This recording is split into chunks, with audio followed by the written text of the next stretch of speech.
जब भी किसी की आशा और इच्छा भंग होती है तो उसका हृदय क्रोध से भर जाता है। जिस व्यक्ति को वो अपना अपराधी समझता है उसे दंड देने का प्रयत्न करता है। पर क्या हमारी इच्छा या आशा का भंग होना क्या सदा ही किसी का अपराध होता है? इच्छाओं के अपूर्ण रहने के तो कई कारण हो सकते हैं। कुछ तो संजोग के कारण अधूरी रह जाती हैं और कुछ नियति के कारण। और कभी कभी इच्छाओं का स्वरूप ही ऐसा होता है कि वो पूर्ण नहीं हो पाते। बिना परिस्थिति पर विचार किए किसी को अपराधी मान लेना न्याय नहीं, प्रतिशोध है। न्याय का आधार तो दया है, करुणा है, और प्रतिशोध का आधार क्रोध, अहंकार। अर्थात हृदय में करुणा धारण किए बिना किसी के अपराध के विषय में विचार करना, किसी को दंड देना क्या अपने आप में ही अन्याय नहीं? स्वयं विचार कीजिए।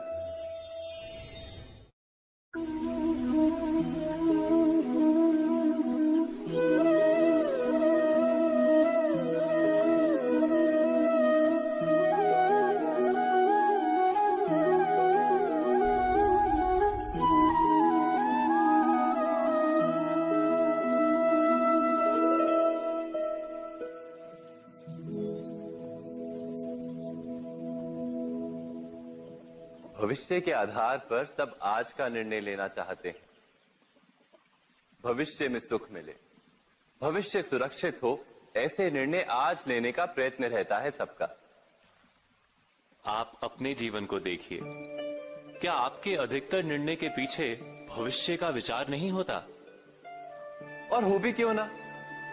अपने जीवन को सरल और सुखमय बनाने का प्रयत्न करने का अधिकार सबका है।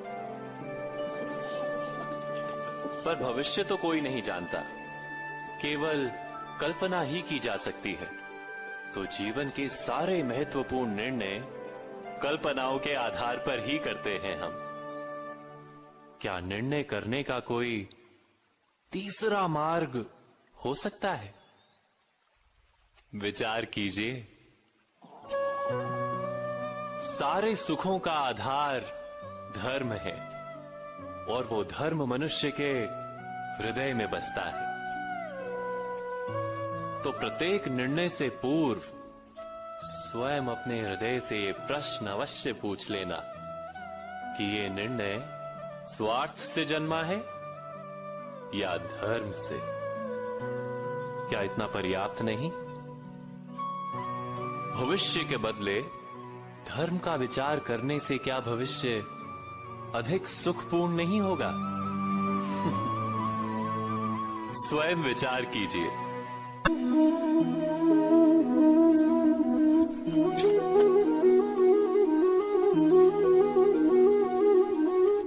भविष्य का दूसरा नाम है संघर्ष। हृदय में आज इच्छा होती है और यदि पूर्ण नहीं हो पाती तो हृदय भविष्य की योजना बनाता है।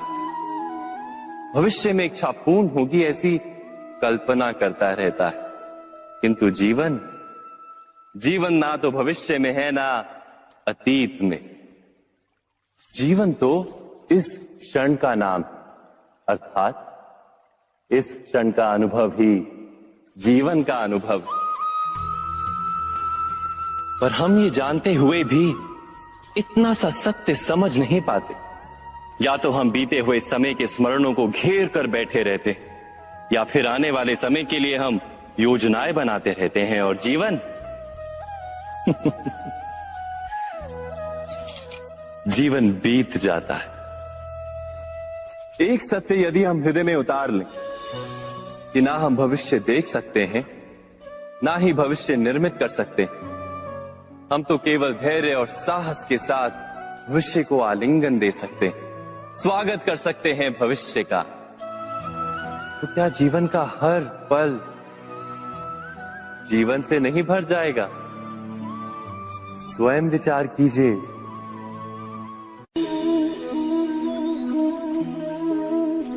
सबके जीवन में ऐसा प्रसंग अवश्य आता है कि सत्य कहने का निश्चय होता है हृदय में, किंतु मुख से सत्य निकल नहीं पाते। कोई भय मन को घेर लेता है। किसी घटना अथवा प्रसंग के बारे में बात करना या फिर स्वयं से कोई भूल हो जाए उसके बारे में कुछ बोलना, क्या ये सत्य है? नहीं, ये तो केवल तथ्य है। अर्थात जैसा हुआ था वैसा केवल बोल देना सामान्य सी बात है। किंतु कभी कभी उस तथ्य को बोलते हुए भी भय लगता है। कदाचित किसी दूसरे की भावनाओं का विचार आता है मन, दूसरे को दुख होगा ये भय भी शब्दों को रोकता है। तो ये सत्य क्या है? क्या हमने कभी विचार किया है? जब भय रहते हुए भी कोई तथ्य बोलता है तो वो सत्य कहलाता है। वास्तव में सत्य कुछ और नहीं, केवल निर्भयता का दूसरा नाम है। और निर्भय होने का कोई समय नहीं होता, क्योंकि निर्भयता आत्मा का स्वभाव है। अर्थात क्या प्रत्येक क्षण सत्य बोलने का क्षण नहीं होता?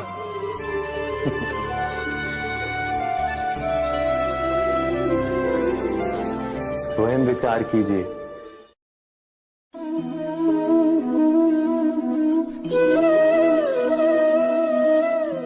परंपरा में धर्म बसता है और परंपराएं ही धर्म को संभालने का कार्य करती हैं, ये सत्य है। पर क्या केवल परंपरा ही धर्म है? विचार कीजिए। सत्य तो यह है कि जिस प्रकार पाषाण में शिल्प होता है उसी प्रकार परंपरा में धर्म होता है। इस पत्थर में शिल्प है, ये पत्थर शिल्प नहीं।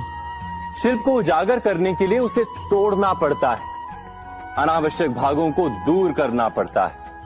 ठीक उसी प्रकार परंपराओं में धर्म ढूंढना पड़ता है। जिस प्रकार इंद्र पूजा की परंपरा को तोड़कर गोवर्धन पूजा का धर्म ना ढूंढा जाता, तो यादवों को उनकी मुक्ति का मार्ग नहीं मिल पाता।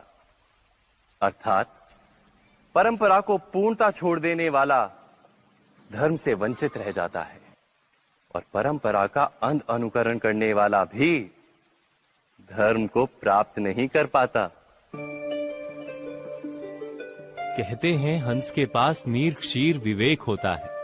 दूध में मिले पानी को छोड़कर केवल दूध ही ग्रहण करता है। तो क्या सच्चा धर्म प्राप्त करने के लिए हृदय में ज्ञान से जन्मा विवेक आवश्यक है? और ऐसे विवेक के बिना जिसे धर्म मान भी लिया जाए, जो वास्तव में धर्म ना भी हो, ऐसा भी तो हो सकता है।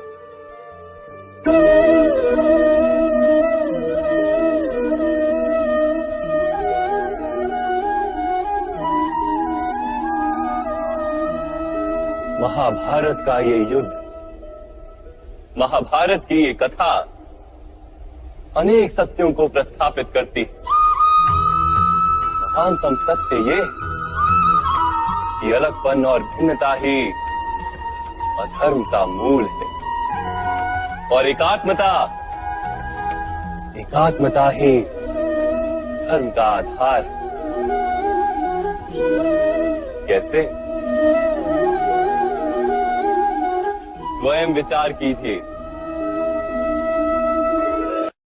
मनुष्य का हृदय सुख की आशाओं से, सत्ता और संपत्ति की इच्छाओं से घिरा रहता है सदा। किंतु सामान्य रूप से मनुष्य अपने माता पिता, संतानों, भाई बहन या पत्नी के साथ उचित व्यवहार ही करता है, कोई अन्याय नहीं करता। वो सुख और संपत्ति को समान भागों में बांटकर भोगता है, क्योंकि वो ये जानता है कि उसके सुख का आधार है उसका परिवार, उसके सुख का कारण है उसका परिवार। मनुष्य ये भी जानता है कि उसका सुख समाज से आता है, किंतु वो समाज के साथ अन्याय कर लेता है, समाज का शोषण कर लेता है, क्योंकि वो समाज को अपने सुख का कारण नहीं मानता, वो समाज को अपने सुख का साधन मानता है। भेद है तो कारण और साधन में। मनुष्य को जब ये बोध हो जाता है कि सारा संसार परमात्मा का ही रूप है, प्रत्येक जीव परमात्मा का ही अंश है, अर्थात कोई पराया नहीं, सब अपने, ये सारा संसार अपना ही है, अपना ही परिवार है, तो क्रोध का कोई कारण ही नहीं रह जाता। सारे संघर्ष, सारा वैर, सारा प्रतिशोध नष्ट हो जाता है। अंतर में परमात्मा और संसार में एकात्मता, यही धर्म का मूल सिद्धांत है। महाभारत की ये यात्रा क्रोध से बोध की यात्रा है, भिन्नता से एकात्मता की यात्रा है। भूमि पर वास करने वाली प्रजा जब तक इस महाभारत की कथा को अपने स्मरणों में जीवित रखेगी, तब तक ऐसा विध्वंस पुनः नहीं होगा। कोई भी शक्ति इसकी महत्ता का वस्त्र हरण नहीं कर पाएगी। इस यात्रा में मेरे साथ प्रवास करने वालों को मैं अभिनंदन देता हूं। उनके हृदय में धर्म का बीज स्थापित, कल्याण, संसार का कल्याण। ओम सहना भवतु। ईश्वर हमारा रक्षण करे। सहनो भुनक्तु। हम सब मिलकर सुख भोगे। सहवीर्यम करवावहे। एक दूसरे के लिए प्रयास करें। तेजस्विनावधितमस्तु। हम सबका जीवन तेज से भर जाए। मां विद्विषावहे। परस्पर कोई द्वेष या ईर्ष्या ना हो।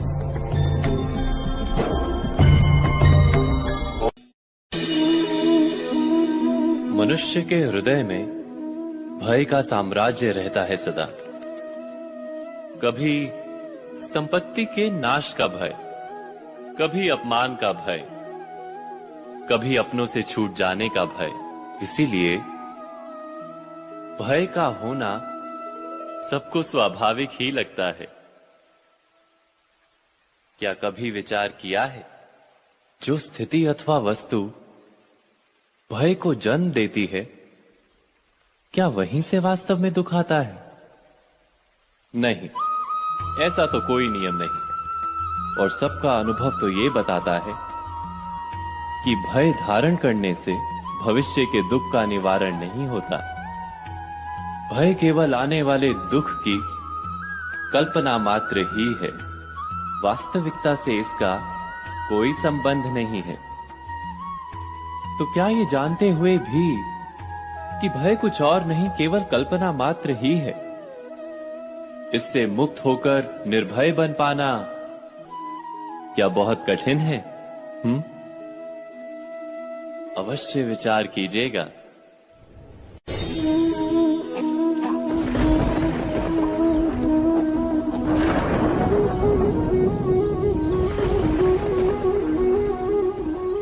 सपनों और पूर्वाभासों के आधार पर हम भविष्य के सुख दुख की कल्पना करते हैं। भविष्य के दुख का कारण दूर करने के लिए हम आज योजना बनाते हैं। किंतु कल के संकट को आज निर्मूल करने से हमें लाभ मिलता है या हानि पहुंचती है, ये प्रश्न हम कभी नहीं करते। सत्य तो ये है कि संकट और उसका निवारण साथ जन से, व्यक्ति के लिए भी और सृष्टि के लिए भी। नहीं, आप अपने भूतकाल का स्मरण कीजिए, इतिहास को देखिए। आप तुरंत ही ये जान पाएंगे कि जब जब संकट आता है, तब तब उसका निवारण करने वाली शक्ति भी जन्म लेती है। यही तो जगत का चलन है। वस्तुतः संकट ही शक्ति के जन्म का कारण है। प्रत्येक व्यक्ति जब संकट से निकलता है तो एक पद आगे बढ़ा होता है, अधिक चमकता है, आत्मविश्वास से अधिक भरा होता है, न केवल अपने लिए अपितु विश्व के लिए भी। क्या ये सत्य नहीं? वास्तव में संकट का जन्म है एक अवसर का जन्म, अपने आप को बदलने का अवसर, अपने विचारों को ऊंचाई पर करने का अवसर, अपनी आत्मा को बलवान और ज्ञान मंडित बनाने का अवसर। जो ये कर पाता है उसे कोई संकट नहीं होता, किंतु जो ये नहीं कर पाता वो तो स्वयं एक संकट है विश्व के लिए। विचार कीजिए।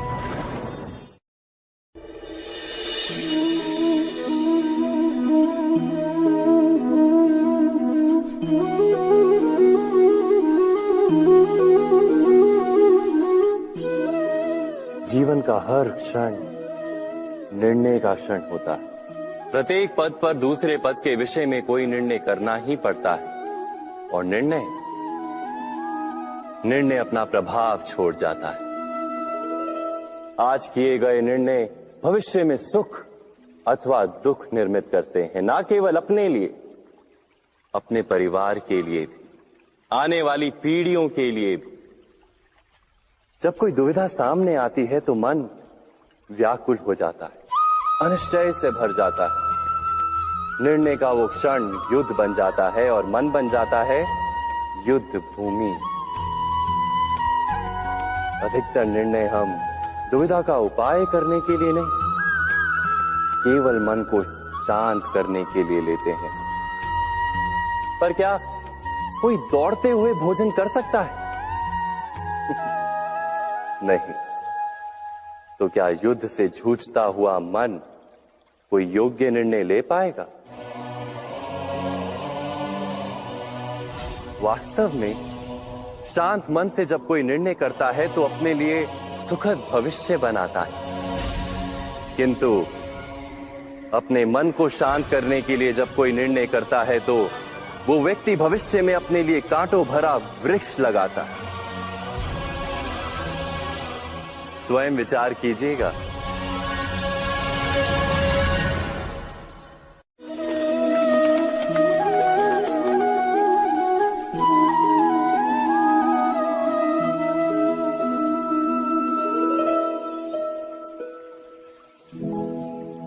निर्णय के क्षण में हम सदा ही किसी अन्य के सुझाव, सूचना, मंत्रणा या परामर्श को आधार बनाते हैं, और हमारे भविष्य का आधार हमारे आज लिए गए निर्णय के ऊपर होता है।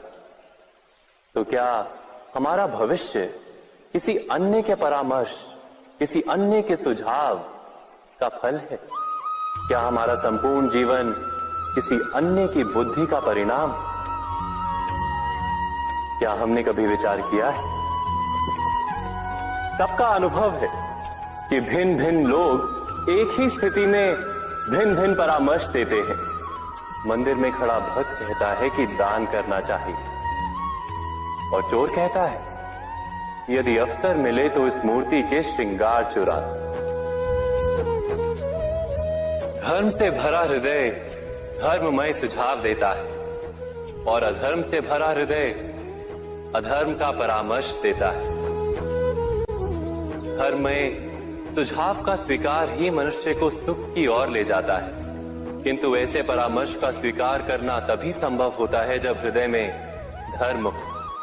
अर्थात किसी का सुझाव अथवा परामर्श स्वीकार करने से पूर्व स्वयं अपने हृदय में धर्म को स्थापित करना क्या आवश्यक नहीं? स्वयं विचार कीजिए।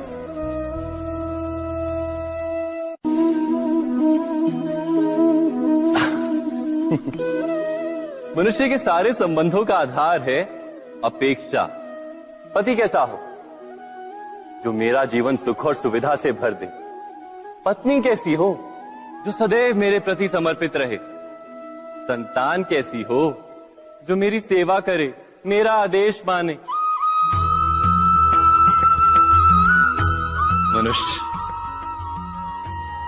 मनुष्य उसी को प्रेम भी कर पाता है जो उसकी अपेक्षा पूर्ण करता है। और अपेक्षा की तो नियति है भंग होना। कैसे? क्योंकि अपेक्षा मनुष्य के मस्तिष्क में जन्म लेती है। कोई अन्य व्यक्ति उसकी अपेक्षाओं के बारे में जान ही नहीं पाता। पूर्ण करने की प्रामाणिक इच्छा हो तब भी कोई मनुष्य किसी की अपेक्षाओं को पूर्ण नहीं कर पाता। और वहां से जन्म लेता है संघर्ष। सारे संबंध संघर्ष में परिवर्तित हो जाते हैं। पर मनुष्य अपेक्षा को संबंध का आधार ना बनाए और स्वीकार करे केवल संबंध का आधार, तो क्या ये जीवन स्वयमेव सुख और शांति से नहीं भर जाएगा? स्वयं विचार कीजिएगा।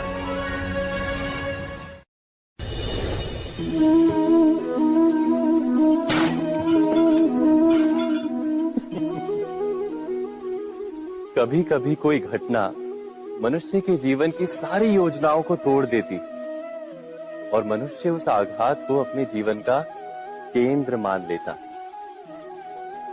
पर क्या भविष्य मनुष्य की योजनाओं के आधार पर निर्मित होते हैं? नहीं। जिस प्रकार किसी ऊंचे पर्वत पर सर्वप्रथम चढ़ने वाला उस पर्वत की तलाई में बैठकर जो योजना बनाता है, क्या वही योजना उसे उस पर्वत की चोटी तक पहुंचाती है? नहीं। वास्तव में वो जैसे जैसे ऊपर चढ़ता है वैसे वैसे उसे नई नई चुनौतियां, नई नई विडंबनाएं, नए नए अवरोध मिलते हैं। प्रत्येक पद पर वो अपने अगले पद का निर्णय करता है। प्रत्येक पद पर उसे अपनी योजनाओं को बदलना पड़ता है। कहीं पुरानी योजना उसे खाई में ना ढकेल दे। वो पर्वत को अपने योग्य नहीं बना पाता, केवल स्वयं को पर्वत के योग्य बना सकता है। क्या जीवन के साथ भी ऐसा ही नहीं? जब मनुष्य जीवन में किसी एक चुनौती को, एक अवरोध को अपने जीवन का केंद्र मान लेता है, अपने जीवन की गति को ही रोक देता है, तो वो अपने जीवन में सफल नहीं बन पाता और ना ही सुख और शांति प्राप्त कर पाता। अर्थात जीवन को अपने योग्य बनाने के बदले स्वयं अपने को जीवन के योग्य बनाना ही सफलता और सुख का एकमात्र मार्ग नहीं। स्वयं विचार कीजिए।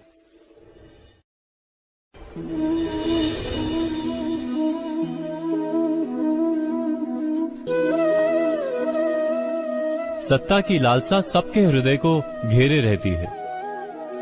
प्रत्येक व्यक्ति अपना एक राष्ट्र निर्मित करने का प्रयत्न अवश्य करता है। फिर वो राष्ट्र कुरु राष्ट्र की भांति बहुत बड़ा हो या फिर अपने परिवार तक सीमित हो, वो सत्ता प्राप्त करने का प्रयास अवश्य करता है।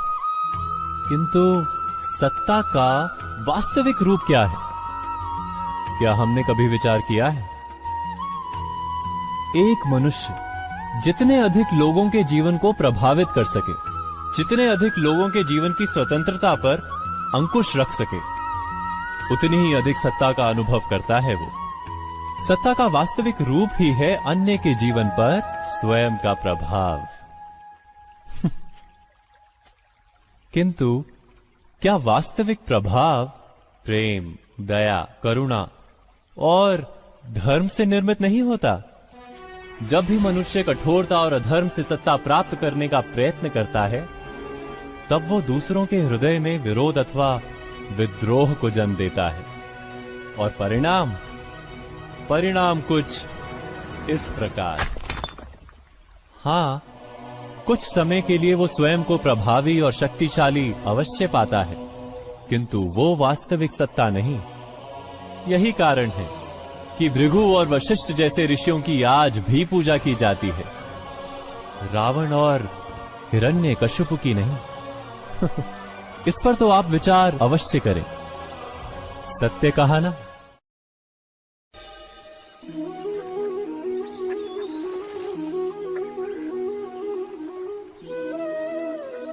समय के आरंभ से ही मनुष्य को एक प्रश्न सदा पीड़ा देता है कि वो अपने संबंधों में अधिकतम सुख और कम से कम दुख किस प्रकार प्राप्त कर सकता है। क्या आपके सारे संबंधों ने आपको संपूर्ण संतोष दिया है? विचार कीजिए। हमारा जीवन संबंधों पर आधारित है, हमारी सुरक्षा संबंधों पर आधारित है। इसी कारण हमारे जीवन के सारे सुखों का आधार भी संबंध है। किंतु फिर भी हमें संबंधों में ही अधिकतर दुख क्यों प्राप्त होते हैं? सदा ही संघर्ष भी संबंधों से ही उत्पन्न क्यों हो जाते हैं? कभी विचार किया है? जब कोई व्यक्ति किसी अन्य व्यक्ति के विचार अथवा कार्य को स्वीकार नहीं करता, उसमें परिवर्तन करने का प्रयत्न करता है, तो संघर्ष जन्म लेता है। अर्थात जितना अधिक अस्वीकार उतना ही अधिक संघर्ष, और जितना अधिक स्वीकार उतना ही अधिक सुख। क्या ये वास्तविकता नहीं? यदि मनुष्य स्वयं अपनी अपेक्षाओं पर अंकुश रखे, अपने विचारों को परखे, किसी अन्य व्यक्ति में परिवर्तन करने का प्रयत्न ना कर स्वयं अपने भीतर परिवर्तन करने का प्रयास करे, तो क्या संबंधों में संतोष प्राप्त करना इतना कठिन? अर्थात क्या स्वीकार ही संबंध का वास्तविक अर्थ नहीं? स्वयं विचार कीजिए।